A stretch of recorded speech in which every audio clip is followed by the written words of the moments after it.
Imagine buying like $1,000 piece of hardware that runs on an intentionally open source operating system. You dive in, you unlock the bootloader to customize the device the way power users have been doing for, well, over a decade. Right. And suddenly you realize the manufacturer has permanently disabled all the flagship AI features you bought the phone for in the first place. Yeah. I mean, you are suddenly punished for being tech savvy. It completely shatters the illusion of ownership, doesn't it? Like the line between hardware you actually own and software you merely license it's never been blurrier. No, it hasn't. Which makes this the perfect starting point for today's deep dive. We are jumping into a massive stack of sources covering the Google Pixel 9 family. So that's the base 9, the 9 Pro, and the massive 9 Pro XL. Exactly. And since we're sitting here in August 2026, which is exactly 2 years after their massive launch in August 2024, that gives us a really unique vantage point. Oh, absolutely. We're entirely past the marketing hype, you know? The initial review cycles, the honeymoon phase, that's all gone. Gone. 2 years of daily drivers. Yeah. Millions of these devices have been dropped, updated, thermally throttled, and just generally pushed to their absolute limits in the real world. Oh, wow. We finally have the actual data on how this technology ages. Okay, let's unpack this. Because whether you are listening to this trying to decide on your next personal upgrade or figuring out what hardware to deploy for a business team or, you just love unpacking the reality of tech longevity, we're going to extract exactly what you need to know from these sources. Right, because there's a lot to dig through. There really is. We're looking at the realities of on-device AI, Yeah. the shocking repair costs, and whether a 7-year software promise is actually something to celebrate. Well, to understand the lived reality of the Pixel 9 in 2026, the data points us straight to the underlying architecture. The shift to the Tensor G4 processor was significant. Yeah. But the real story, the thing that defined this generation of devices, was the aggressive escalation in physical memory. Oh, for sure. Google bumped the base Pixel 9 to 12 gigabytes of RAM, Right. up from 8 on the Pixel 8. Right. And the Pro model's got a massive 16 gigabytes. Mm-hmm. Now, I know anyone tracking the smartphone industry for the last few years recognizes that as overkill for standard operating system tasks. Oh, complete overkill. Right. You don't need 16 gigs of RAM to keep like a few social media apps suspended in the background. You don't, but you absolutely need it to run a multi-billion parameter large language model locally. The RAM boost was entirely engineered to support Gemini built-in. Which is their on-device AI. Exactly. When you run an AI model on device for features like Live Translate, which is processing 49 languages in real time, Wow. or the circle to search feature, that model is incredibly memory bandwidth constrained. The processor needs instantaneous access to the model's parameters. Because if the system has to constantly swap data between active memory and the solid-state storage, you introduce latency. Right, and latency completely destroys the illusion of an intelligent assistant. Oh, 100%. I think of RAM like the size of your desk. The Pixel 8 had a small student desk, but the Pixel 9 has this massive architectural drafting table. I like that. It's absolutely necessary to spread out all the blueprints for Google's AI. If you ask your phone to translate a live conversation and it pauses for 3 seconds to fetch data from a drawer, the conversation is already awkward. Totally awkward. Yeah. So they had to carve out a massive permanent chunk of RAM dedicated solely to keeping the AI model awake and ready, which is a heavy lift for the silicon. Yeah. The Tensor G4 is highly capable, but our sources point to a very specific bottleneck that emerges when you push this hardware outside of AI tasks. Like into sustained computational loads. Exactly. I want to push on that exact point because reading through this Techspert review from our stack, there's a serious thermal reality here. Oh, yeah. The heat. When they tested heavy sustained gaming, specifically open-world titles with massive draw distances and complex particle effects like wuthering waves, the phones get hot. Very hot. But the base Pixel 9 gets uncomfortably hot, sweaty palms hot. And that comes down to a very deliberate hardware omission by Google. Right. The base Pixel 9 lacks the vapor chamber cooling system that you find in the Pro and Pro XL models. Which seems like a wild corner to cut on a flagship device, doesn't it? I mean, a vapor chamber isn't just a basic heatsink. No, it's way more advanced. It utilizes a phase change liquid that turns to vapor when the processor gets hot, travels away from the heat source, condenses back into liquid, and cycles back. It's incredibly efficient at moving heat. Yeah, and without it, the base 9 is just relying on standard graphite pads to conduct heat away, which is fundamentally slower. So if the base Pixel 9 gets physically hot without that vapor chamber during heavy tasks, Are we reaching the physical limits of what this quote-unquote desk can hold? Honestly, yes. And that sluggish heat dissipation triggers a cascade of physical limitations. Silicon processors have strict thermal thresholds. Because it can only get so hot. Right. When the Tensor G4 in that base model hits its thermal ceiling during heavy lifting, it has to protect itself from physical damage, so it aggressively throttles down its clock speed. Which ruins the experience. Completely. Your frame rates in that game suddenly tank, the screen might dim to save power, and the battery drain actually accelerates because the processor is operating so inefficiently under that heat stress. The processor is just doing everything it can just to survive the workload. Exactly. Which actually sets up a major contradiction in how this phone was marketed versus how it actually functions, especially when we look at the cameras. Well, the optical hardware itself is formidable on paper. You have a 50-megapixel wide lens and a 48-megapixel ultra-wide across all the models. And then the pros step up even further. Yeah, they add a 48-megapixel telephoto that offers 5x optical zoom, pushing up to 30x with AI upscaling. But the really interesting shift was the front-facing camera on the Pros. Right, moving to a massive 42-megapixel sensor. Right, compared to just the standard 10.5 on the base model. And a 42-megapixel selfie camera isn't about capturing like the individual pores on your face. God, I hope not. Right. It's about data collection. It provides massive amounts of depth and spatial data to feed the computational photography engine. Exactly the point. That high-resolution data is what makes complex spatial mapping features possible.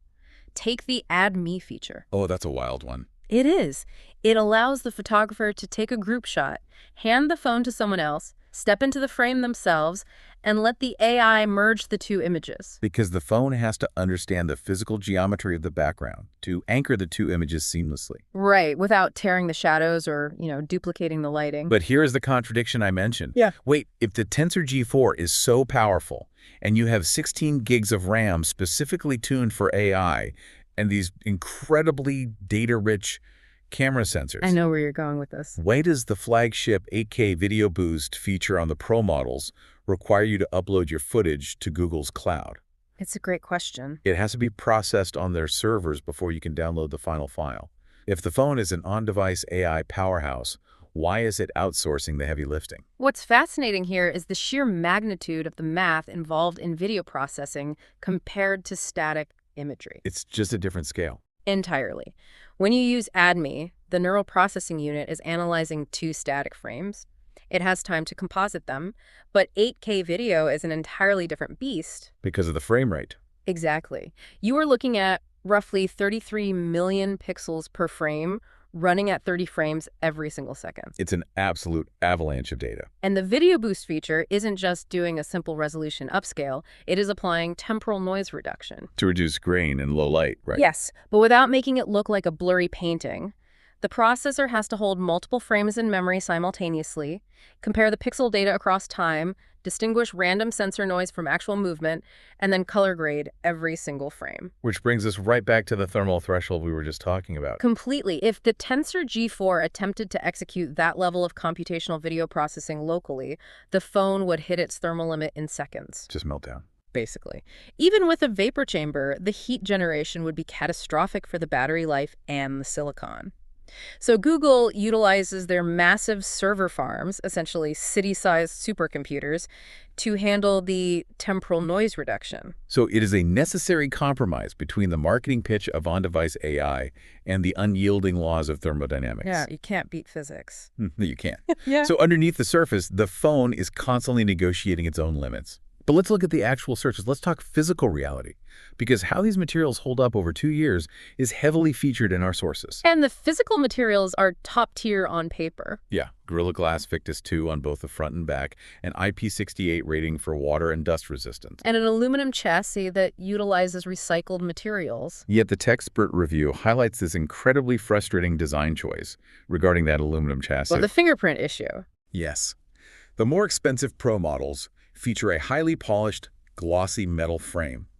It looks stunning when you pull it out of the box, but the second you touch it, it becomes covered in greasy fingerprints and smudges. It's unavoidable. Meanwhile, the cheaper Base 9 gets a much more forgiving matte frame that rejects fingerprints entirely.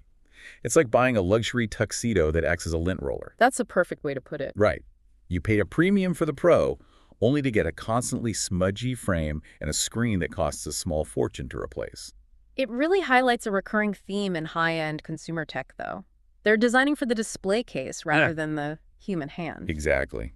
Glossy finishes catch the light beautifully in retail environments. They communicate premium jewelry visually, but human hands secrete oils. And human hands also drop things. Which brings us to the ShatterFix data out of India. If you drop that 6.8-inch Pro XL and shatter the screen, the replacement costs are just staggering. They really are. A complete screen replacement, which includes the glass, the touch digitizer, and the OLED display, costs 21,999 INR in India. Yeah. Now, if the display underneath survives and you only break the outer glass, it's still 8,999 INR. Those numbers reflect the extreme complexity of modern display assemblies. You aren't simply swapping out a piece of glass anymore. No, it's all glued together. Tightly glued. That 120 Hz super actual OLED panel is bonded to the touch layer using optical clear adhesive, or OCA, to completely eliminate air gaps and internal reflections. Making it look amazing, but impossible to fix cheaply. Right. And housed directly beneath that tightly laminated stack is an ultrasonic fingerprint scanner. The tighter the integration required to make the screen look like ink floating on the surface of the glass, the more difficult and expensive it becomes to separate and replace those components when they suffer an impact. Which makes me question the longevity narrative. Because physical durability is directly tied to the massive promise Google made at launch. 7 years of software and security updates. A huge selling point. That's massive. Now, here in August 2026, we are 2 years into that 7-year timeline. The device has just received the rollout for Android 17. On the surface, Google is keeping the promise.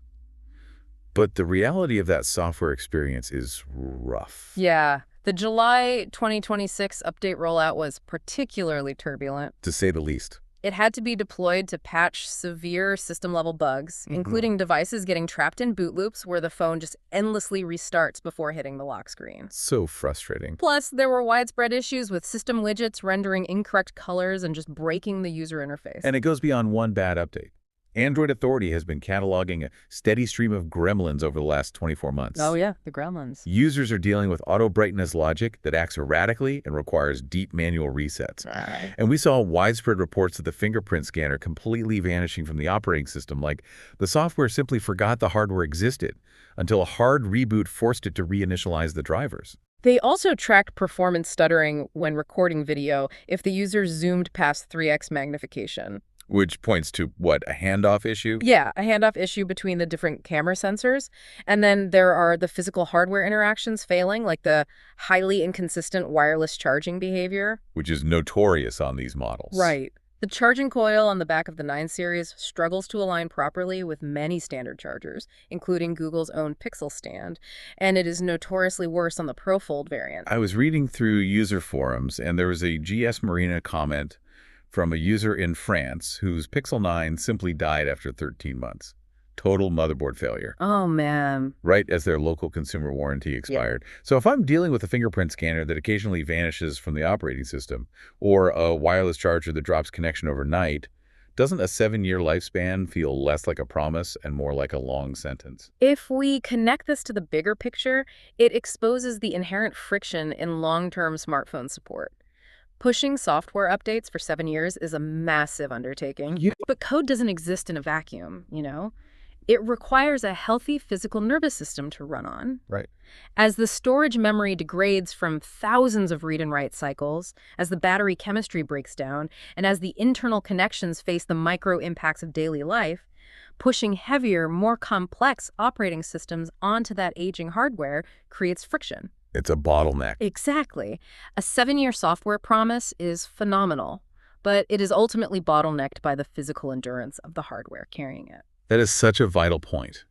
It doesn't matter if your phone has the latest version of Android in 2030 if the internal storage chip is so degraded that the phone takes 30 seconds to open the camera app. Precisely the issue. But I don't want to paint this as entirely bleak, because despite the occasional bug, there's a very specific reason why enterprise businesses and highly safety-conscious users flock to these phones in 2026. The security and safety nets are genuinely remarkable. They anchor the entire platform. At the hardware level, you have the Titan M2 security chip. Which is a big deal. It is. This isn't just a partition on the main processor. It is a discrete, physically separate microcontroller. It has its own isolated memory and runs its own micro OS. Like a literal vault inside the phone. Exactly. It is specifically designed to act as a secure enclave for cryptographic keys, biometric data, and financial information. Wow. Yeah, it's engineered to resist physical tampering, like voltage glitching or laser fault injection, meeting the same rigorous international standards used for banking hardware. And that focus on protection scales out into personal physical safety as well, right? Oh, absolutely. The array of sensors working in the background to detect car crashes, trigger emergency SOS protocols, and participate in the earthquake early warning network is just remarkable. Which is exactly why these devices have such a massive B2B edge. Businesses deploying fleets of phones value that security, but they also value the practical application of the on-device AI. Oh, definitely. Our sources highlight the clear calling feature, which uses that neural processing unit to aggressively filter ambient noise out of phone calls. It's so effective. Right. If a company is outfitting a team of logisticians in a loud warehouse or retail workers on a busy shop floor, the ability to isolate human speech from the screech of a forklift in real time is a massive operational advantage. And Google leans hard into this idea of privacy through federated learning. They want the AI to learn from you without actually watching you or recording you. How does that actually work? Well, federated learning is an incredibly elegant solution to AI privacy. Take the predictive text in Gboard or the Now Playing feature that constantly listens for background music. Okay. A traditional cloud AI model would send your keystrokes or room audio back to a central server to analyze. Federated learning keeps your data on the device. Using that massive RAM allocation we talked about. Exactly. It uses that 16 GB of RAM to study your habits locally. It figures out how you type or what you listen to, and it generates mathematical weight adjustments for the AI model. Oh, I see. Yeah, it only sends those anonymous mathematical updates, not your actual text or audio, back to Google to improve the global model. Here's where it gets really interesting, though. Because as much as Google pushes this secure private ecosystem, they also heavily market Android as the open alternative to iOS. Right, the open ecosystem. But according to the Android Authority warning about unlocked bootloaders we mentioned at the very beginning, if you are a power user and you unlock your bootloader to customize your phone, you lose AI features like pixel screenshots and call notes. You do. Expert, isn't it contradictory to offer an open Android ecosystem but punish the most tech-savvy users by locking away the best features? It looks deeply hypocritical until you look at the mechanics of the Titan M2 chip we just discussed. The secure vault. Right.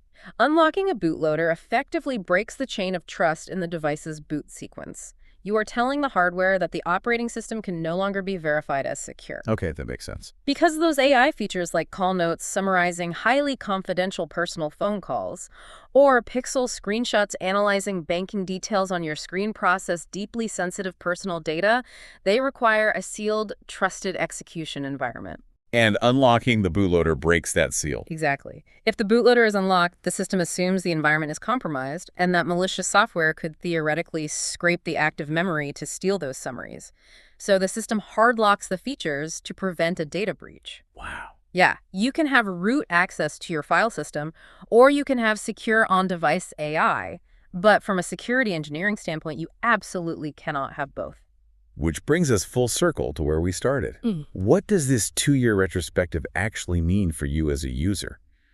Looking at the Pixel 9 family from the reality of 2026, it is this incredibly complex machine of trade-offs. It really is. You're getting futuristic capabilities, real-time linguistic translation, Very. computational photography that redefines reality, and a security architecture that rivals enterprise banking hardware. But that magic requires an acknowledgement of physical reality. Yeah. You have to accept the thermal constraints if you push the processor too hard during heavy gaming. You have to budget for the reality of exorbitant screen repairs caused by incredibly tight hardware integration. And the smudgy metal frames. And the smudgy frames. And you have to have the patience to navigate the inevitable software bugs that occur when a massive operating system tries to adapt to aging hardware over a 7-year life cycle. It is a phenomenal tool, but it requires active maintenance. Which brings me to a final provocative thought I want to leave you with to mull over today. Okay, let's hear it. We unpacked how this device uses federated learning to constantly study you. It learns the unique cadence of how you type. It listens to the ambient audio of your environment to log the music playing in the background. Right. It maps the spatial dimensions of the rooms you photograph. And it transcribes and summarizes the nuances of your private phone calls. It is quietly accumulating an impossibly dense, continuously updated data stream of your daily habits. Exactly. Google's federated learning means this phone is constantly studying you. If this device actually lasts the promised 7 years, it will have archived a near decade of your life in perfect detail. Which is wild to think about. At what point does the phone stop being just a tool in your pocket and start becoming the primary backup drive for your human memory? It is a profound shift in our relationship with consumer electronics, honestly. It really is. Something to seriously consider the next time your phone auto-completes your sentence or identifies a song before you even realize it's playing. Thank you for joining us on this deep dive. Keep questioning the tech you invite into your lives, and we'll catch you next time.